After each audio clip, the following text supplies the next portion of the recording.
Hola, ¿cómo estás? Bienvenido a Rincón de Apologética Católica. Estamos por iniciar el tema de dónde dice en la Biblia, cómo es esta cuestión de que los niños se tienen que bautizar.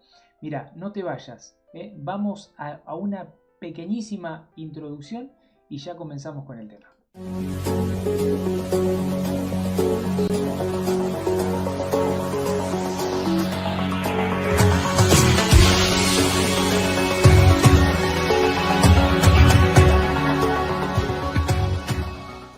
Ahora sí, estamos de vuelta. Rápidamente, de una manera muy fácil, más que ver dónde dice, eh, yo quisiera que comprendas cuál es la dimensión del bautismo. No porque si acá dice, porque si acá no dice. A ver, ¿para qué sirve el bautismo? Me parece que esa tendría que ser la primera pregunta. ¿Para qué sirve el bautismo? Otra pregunta podría ser, ¿a qué envió? O sea, Jesús prepara a sus apóstoles elegidos, eligió a los que él quiso, los preparó, los formó durante muchísimo tiempo, en enseñanzas con todo el pueblo, en enseñanzas a solas, les dio a conocer cosas muy concretas, explicadas de las parábolas, cosas que al pueblo no se le dio a entender, pero ellos sí se les dio a conocer. Y en esta preparación, hace toda esta preparación para que después de su muerte y resurrección, allá por Mateo 28:19, Marcos 16:15, Juan 20:19 en adelante, te estoy hablando de los sinópticos, ahí Jesús va a enviarlos, ahí les va a dar la orden de ir.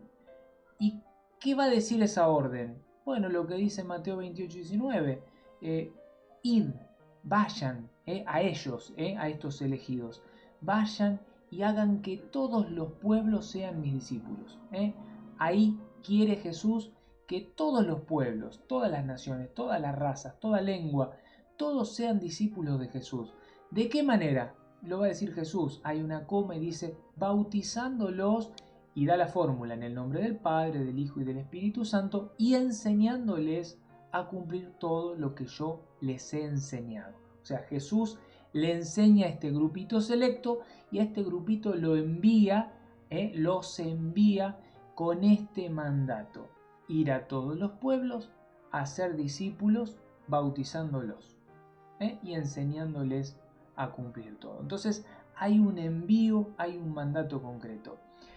¿Por qué esta cuestión tan fuerte del bautismo? Porque Jesús se lo dice de una manera muy clara a Nicodemo en el capítulo 3 de Juan, donde le dice, mira, el que no renace de lo alto, el que no renace del bautismo, del agua y del espíritu, el que no renace del bautismo, no tiene vida, es carne. La carne es carne, lo que nace del espíritu es espíritu.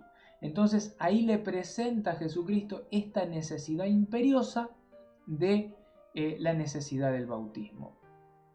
Podríamos ver muchísimas cosas, pero eso es lo primero. O sea, para poder entrar al reino de los cielos, Jesús presenta esta nueva forma que es la de renacer de lo alto.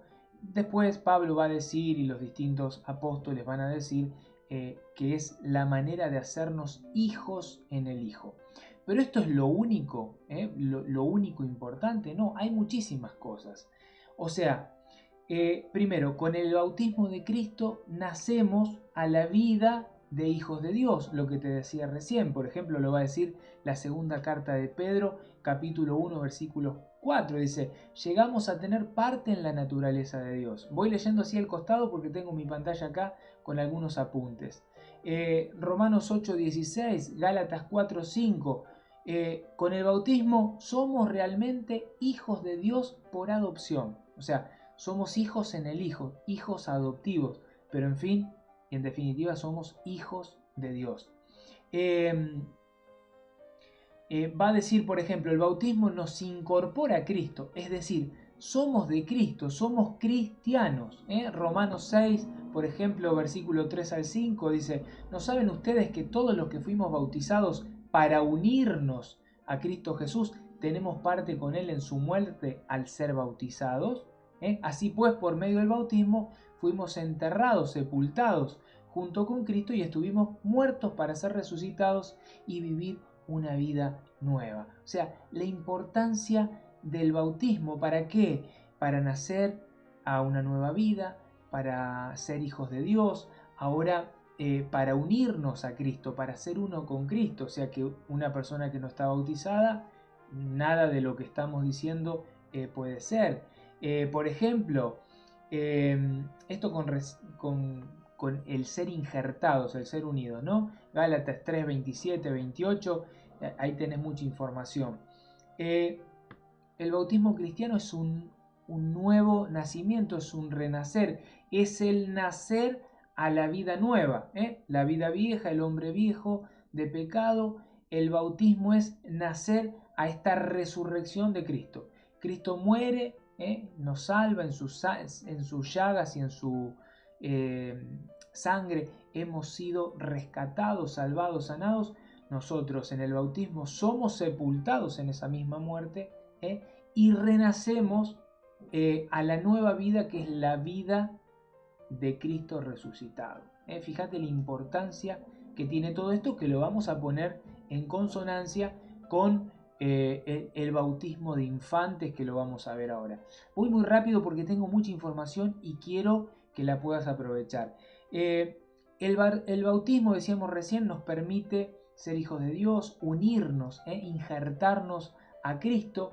También nos hace miembros del cuerpo de Cristo, que es su iglesia. O sea, no es que yo soy una iglesia, vos sos una iglesia, no. Somos un solo cuerpo. Primera carta a los Corintios, capítulo 12, versículo 12, versículo 27. Vas a ver la importancia. El bautismo nos hace parte, nos hace miembros de ese cuerpo de Cristo que es la iglesia. Jesús la cabeza, la iglesia su cuerpo. Efesios 1, 19, 21, 22, vas a encontrar eso. Por ejemplo, Efesios 4:4 dice, hay un solo cuerpo y un solo espíritu, así como Dios les ha llamado a una sola esperanza. Hay un solo Señor, una sola fe, un solo bautismo, un solo Dios y Padre de todos. O sea, Efesios 4:4 al 6 nos está diciendo que hay un solo cuerpo y un solo espíritu, un solo bautismo. Esta capacidad de ser bautizados nos incorpora, nos une, nos hace miembros de ese único cuerpo que es la iglesia. Por lo tanto, si yo no estoy bautizado, soy un infante, como dicen, soy un niño y no estoy bautizado, ¿formo parte del cuerpo de Cristo? Y no, no. ¿He renacido de lo alto para poder entrar al reino de los cielos? No. No. ¿He sido revestido de Cristo, como decía Gálatas 3:27? No. No. Fíjate todo lo que se pierde esa criatura.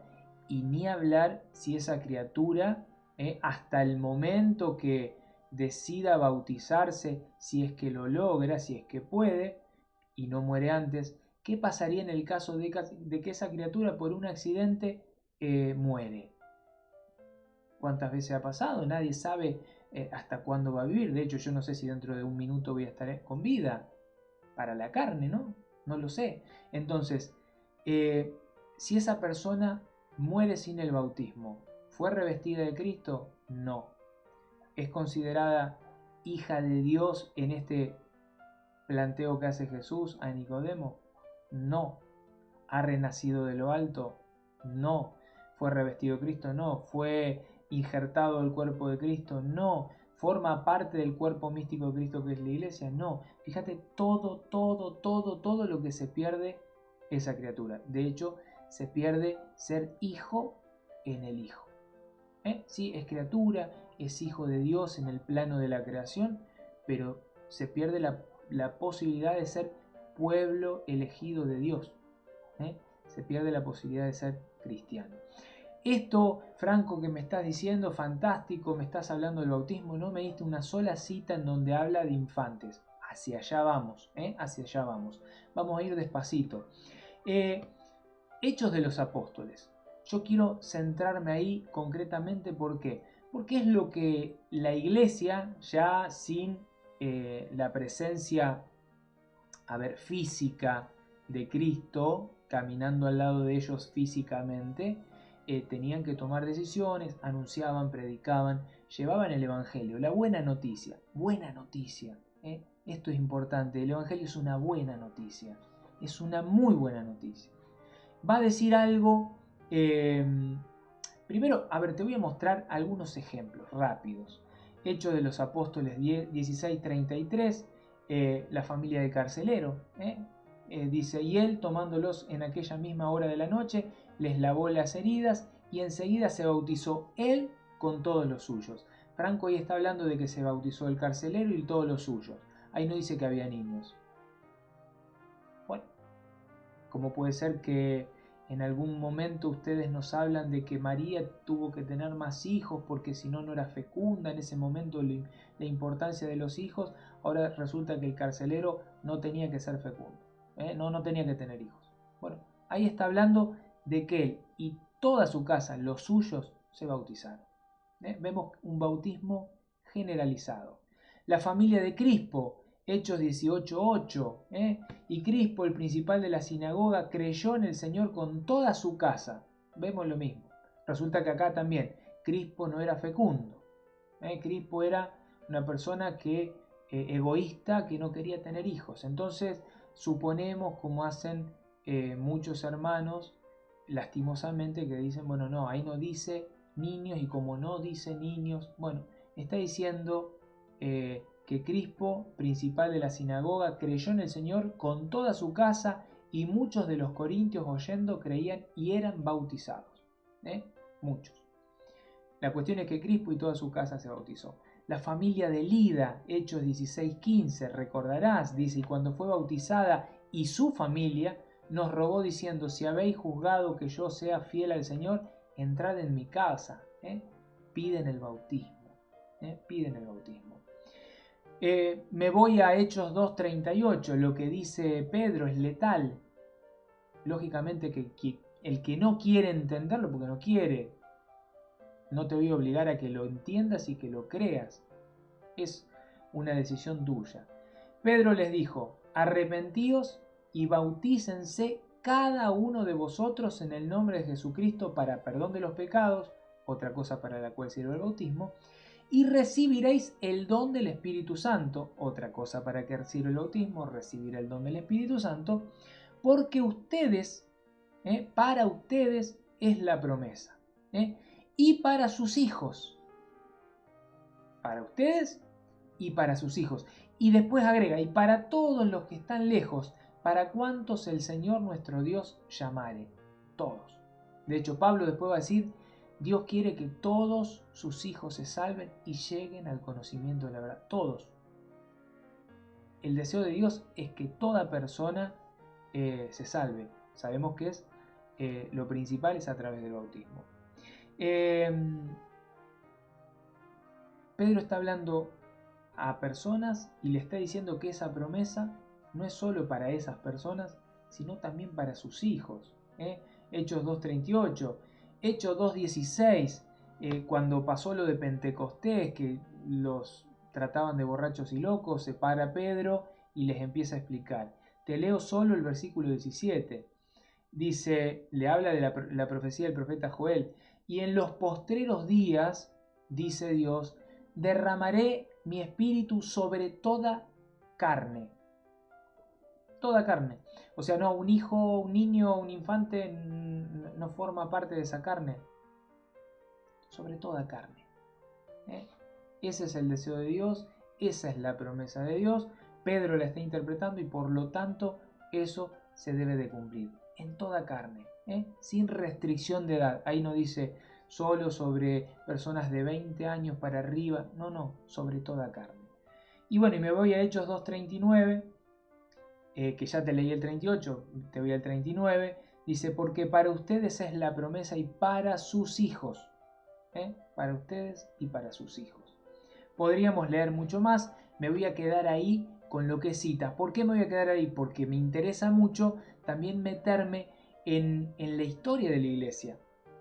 ¿Cómo la historia de la iglesia? Si a mí me interesa la Sagrada Escritura. Bueno, sí, pero la Sagrada Escritura se cierra el canon del Nuevo Testamento con estos 27 nuevos libros.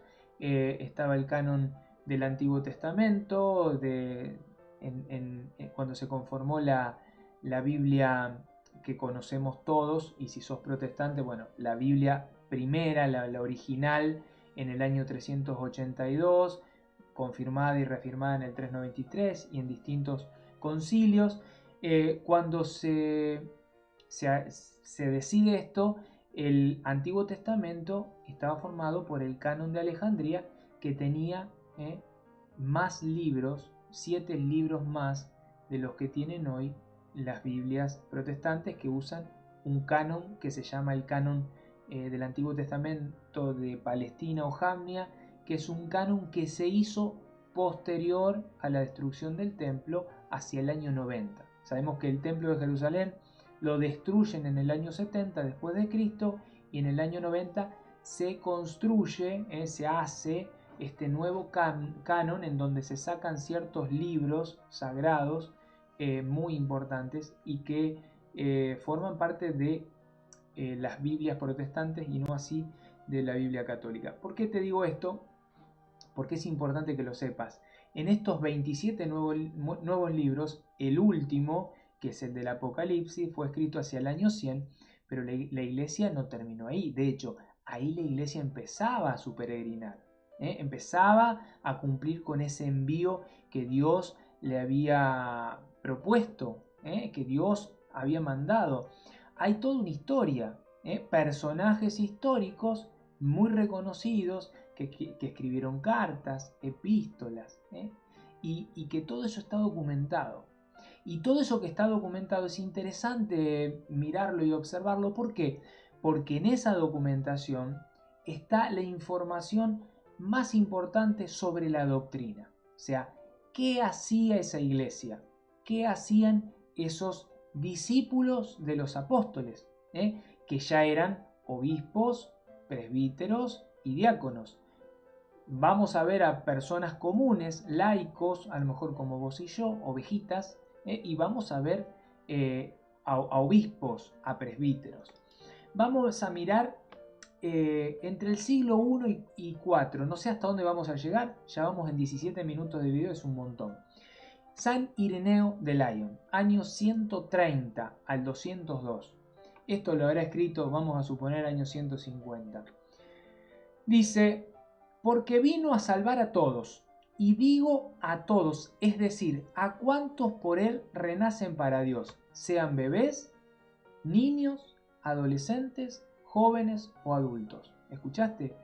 San Ireneo de Lyon, buscalo, existe, obispo de la iglesia, se sabe que era discípulo directo de los apóstoles, así que esta persona, a ver, discípulo directo de los apóstoles, me va a decir, no, Franco, si nació en el 130, Juan muere en el 100, era el último apóstol. Quiero decir, era parte de la iglesia primitiva ahí, primera, la más cercana. Obispo, bien ordenado, no un nombrado así porque sí, no, bien nombrado, y dice esto, ¿no? Sean bebés, niños, adolescentes, jóvenes, adultos. Por eso quiso pasar por todas las edades para hacerse bebé con los bebés, a fin de santificar a los bebés, niño con los niños, a fin de santificar a los de su edad, dándole ejemplo de piedad y siendo para ellos modelo de justicia y obediencia. Se hizo joven con los jóvenes para dar a los jóvenes ejemplo y santificarlos para el Señor. Me voy a ir a la fuente. Esta fuente corresponde a, ahí te lo leo, Ireneo de Lyon, Contra las herejías, capítulo 2, versículo 22. Ahí te voy a dejar en la descripción del video esta información. Ahora me voy, por ejemplo, a otro padre de la patrística, a Orígenes, entre el año 200, año 200, año 200. ¿Qué decía Orígenes? La iglesia ha recibido de los apóstoles la costumbre de administrar el bautismo incluso a los niños. O sea, esto es lo que hacía la iglesia. Esto es lo que hacía la iglesia. pues aquellos a quienes fueron confiados los secretos de los misterios divinos, los apóstoles, sabían muy bien que todos llevaban la mancha del pecado original que debe ser lavado por el agua y el espíritu. Sigo, esa es un fragmento de una epístola. Paso a otra epístola. Si los niños son bautizados para la remisión de pecados, cabe preguntarse, ¿de qué pecado se trata? Que es lo que se preguntan nuestros hermanos no católicos. ¿Cuándo pudieron pecar ellos? ¿Cómo se puede aceptar semejante testimonio para el bautismo de niños si no se admite que nadie está exento de pecado, aun cuando su vida en la tierra no haya durado más que un solo día? Las manchas del nacimiento son borradas por el misterio del bautismo. Se bautiza a los niños porque si no se nace del agua y del espíritu, es imposible entrar en el reino de los cielos. Orígenes, año 200. Coincide con la doctrina católica, coincide con San Ireneo de Lyon, coincide, ahora estamos viendo Orígenes.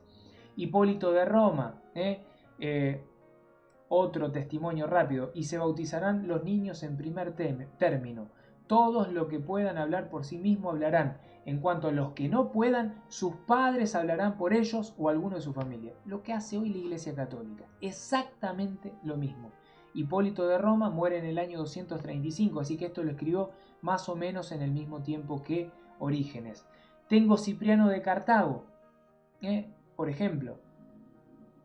Pero en relación con el caso de los niños, en el cual dices que no deben ser bautizados en el segundo o tercer día después de su nacimiento y que la antigua ley de la circuncisión debe considerarse, dice, todos nosotros pensamos de manera muy diferente en nuestro concilio, porque en este curso que pensabas tomar nadie está de acuerdo, sino que todos juzgamos, la Iglesia, que la misericordia y gracia de Dios no debe ser negada a ningún nacido de hombre. Está hablando de la importancia de bautizar a los niños. Sigue, es muy largo, te lo voy a dejar en la descripción y vos lo vas a leer. Gregorio de Nacianceno, ya año 329 al 390, lo mismo, habla de los niños. Todo esto de la patrística te lo dejo en el texto o en la descripción, lo lees, te voy a dejar de dónde fue tomada la fuente para que lo puedas ver. Me voy a ir ahora de una manera muy rápida y muy sencilla. Sagrada Congregación para la Doctrina de la Fe. Esto es magisterio de la Iglesia Católica. Lo que enseña hoy la Iglesia Católica. La instrucción sobre el bautismo de los niños. Dice lo siguiente. Quiero leerte acá.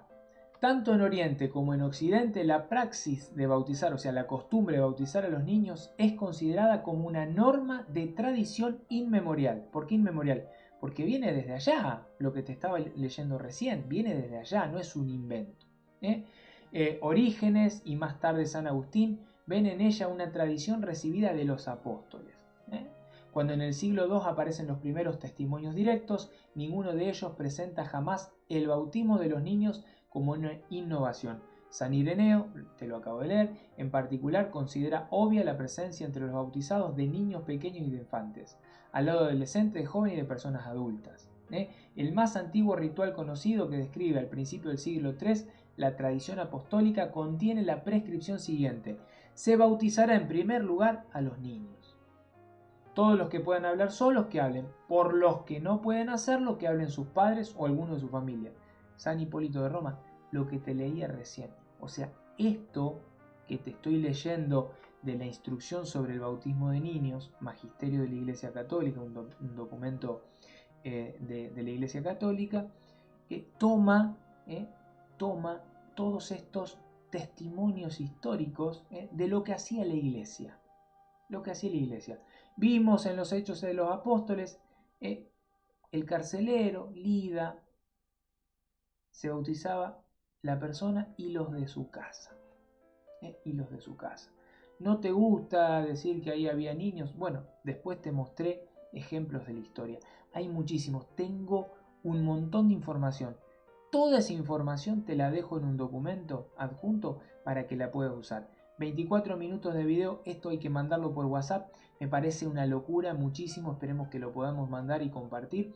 Si querés conocer más, nos escribís y te formamos y te informamos de todos aquellos testimonios históricos. Imagínate, 2000 años de historia, de una misma doctrina.